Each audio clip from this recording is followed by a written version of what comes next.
반갑습니다. 맘짱TV 성범이라고 합니다. 오늘은 건강경공부 어법출생분 제8 반야에 의지하여 부처님이 출생함. 수보리야 어떻게 생각하느냐? 어떤 사람이 삼천대천세계의 칠보를 가득 채워 보시한다면 이 사람이 얻을 복덕이 많겠느냐? 수보리가 말씀드렸다. 매우 많습니다. 세존이시여. 왜냐하면 이 복덕은 복덕의 성품이 아니기 때문입니다. 그러므로 여러께서는 복덕이 많다고 말씀하셨습니다.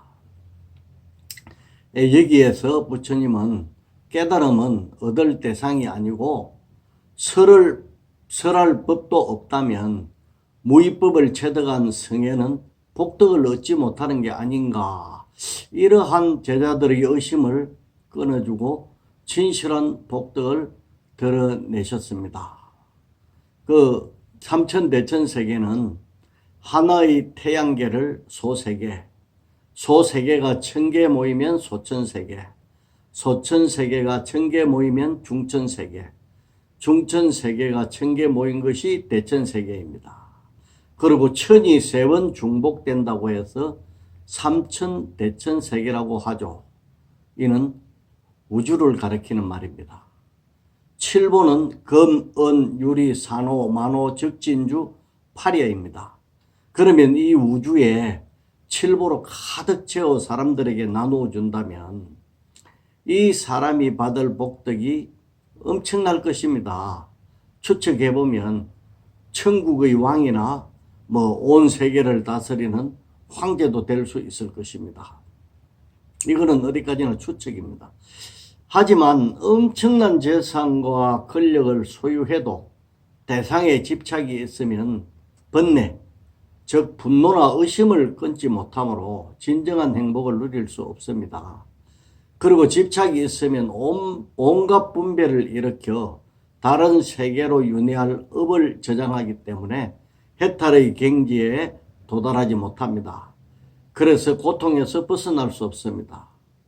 이 복덕을 진실한 복덕, 즉 복덕의 성품이 아니라고 부르는 것입니다. 사실은 지금 현존하는 대통령이나 재벌들을 보아도 잘 알 수 있습니다. 비록 그들이 재물과 권력과 명예를 소유했으나 현직에 있으면서도 많은 온갖 갖가지 괴로움은 계속적으로 지속이 되고 있습니다. 그리고 그 자리를 물러났어도 더 심한 괴로움이 오게 됩니다. 그래서 여기에서 진실한 의미에서의 칠보를 보시한 복덕은 성품이 없다라고 말하는 것입니다. 만약 이 복덕이 성품이 진짜로 있다면 칠보를 보시하면 고통이 소멸되고 행복해져야 합니다. 그런데 그렇지 못한 것이 현실입니다. 그렇지만 세간에서는 이러한 복덕을 두고 최고의 복덕으로 여기기 때문에 우선 복덕이 많다고 말하고 다음에 진실한 복덕을 드러내고 있습니다. 본문을 한번 읽어보겠습니다. 다시 어떤 사람이 이 경전 가운데 사국에만이라도 수지하여 남을 위해 설해주면 이 복이 저 복보다 뛰어나다. 왜냐하면 수보리야, 모든 부처와 부처의 깨달음이 모두 다 이 경으로부터 나왔기 때문이다. 사국에는 전번에도 말씀드렸듯이 네 구절이면서 진여의 이치를 다 갖추고 있는 개성을 말합니다. 하지만 꼭 네 구절이 아니더라도 진여의 이치만 갖추고 있으면 사국에 포함시키고 있습니다. 그러면 이 경을 대표하는 사국에는 아래 4가지 개성입니다. 형상이 있는 것은 다 허망하니 모든 형상이 실제하는 형상 아님을 보면 제법 실상인 열애를 보리라.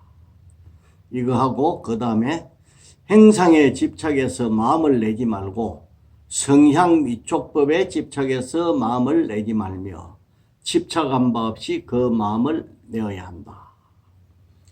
그 다음에는 행상으로 나를 보거나 음성으로 나를 구한다면 사도를 행하는 사람이니 제법 실상인 열애를 보지 못하리라.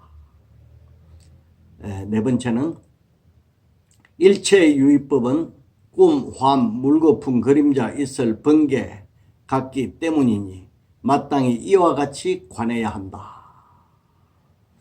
이 밖에도 여러 가지 사후계를 찾아보는 것도 무척 흥미가 있을 것입니다.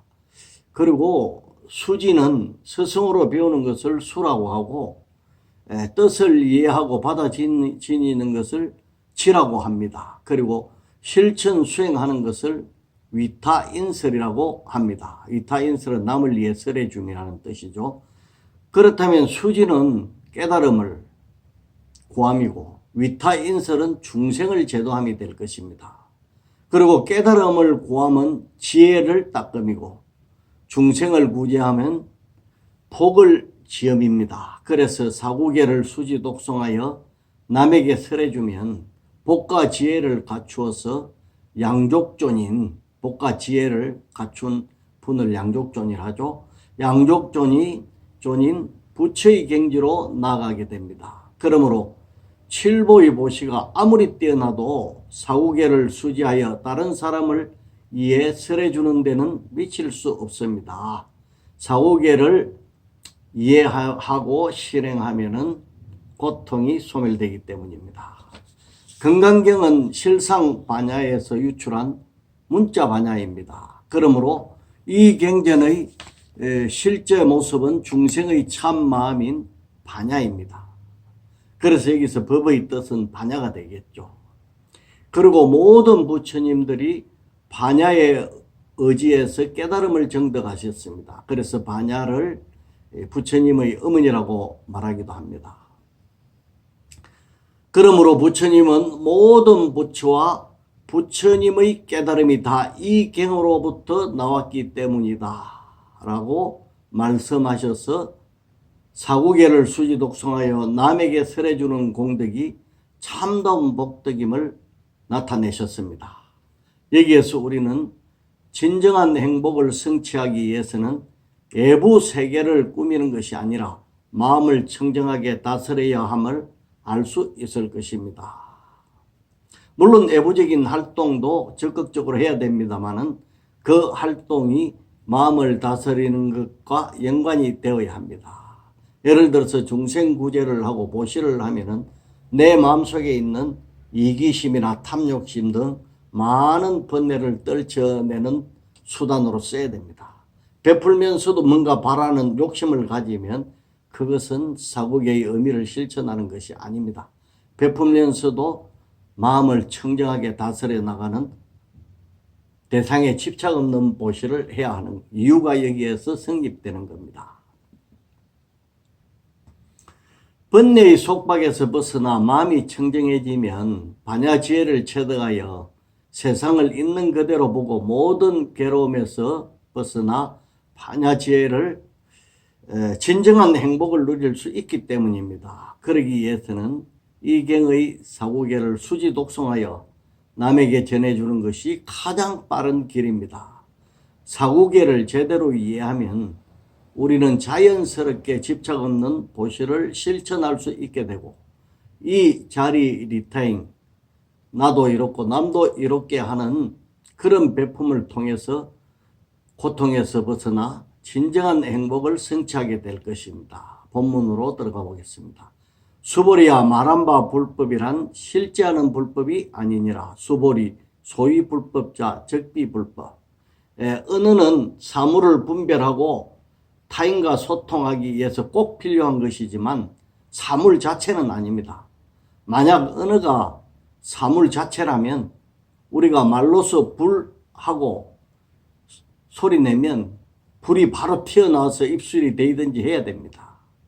그렇지만 불이라는 단어 속에는 불이 없습니다. 그러면 불이라는 단어는 불을 가리키기 위한 방편일 뿐입니다. 부처님의 설법 또한 진리를 가리키는 표식일 뿐 진리 그 자체가 아닙니다.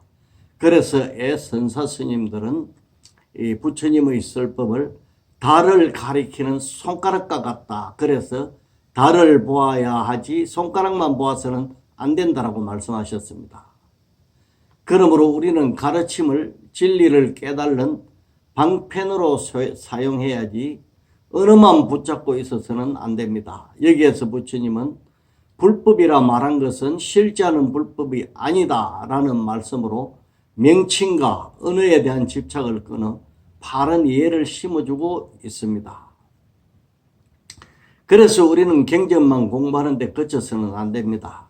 경전의 뜻을 알고 나서 그 이치를 현실 속에서 실천하여야 깨달을 수 있기 때문입니다.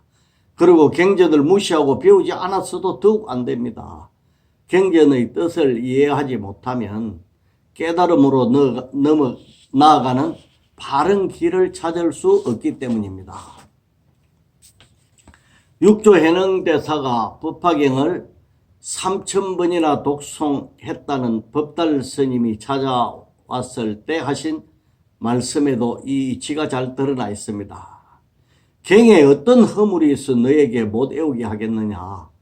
다만 미혹함과 깨달음이 사람에게 있고 손해와 이익이 자기에게 달렸으니 입으로 외우고 마음으로 행하면 이것이 곧 경을 굴리는 것이다. 하지만 입으로 외우면서도 마음으로 행하지 않으면 이는 경전에게 굴림을 당하는 것이니라. 이 말씀으로 해능스님은 법에 대한 집착을 끊어주셨습니다. 이렇게 자사에게 해능스님이 일러주어도 이해를 못하고 계속 의심하는 사람들도 많지만 법달스님은 어느 정도 법화경 3000독의 그런 독송을 통해서 마음이 청정해졌기 때문에 이 말씀을 듣고 단박에 깨달을 수 있었던 것입니다. 언어가 방편임을 알고 언어에 대해 집착하지 않고 그 뜻을 바르게 이해하는 것 자체가 수행입니다. 그러면 어떤 말에도 속지 않을 것입니다. 우리는 말에 속아 큰 손해를 본 적이 있을 것입니다. 만약 자신에게 그런 일이 없었다면 다른 사람이 당했다는 이야기라도 들었을 것입니다. 사기꾼들은 대부분 말을 잘 꾸미서 합니다.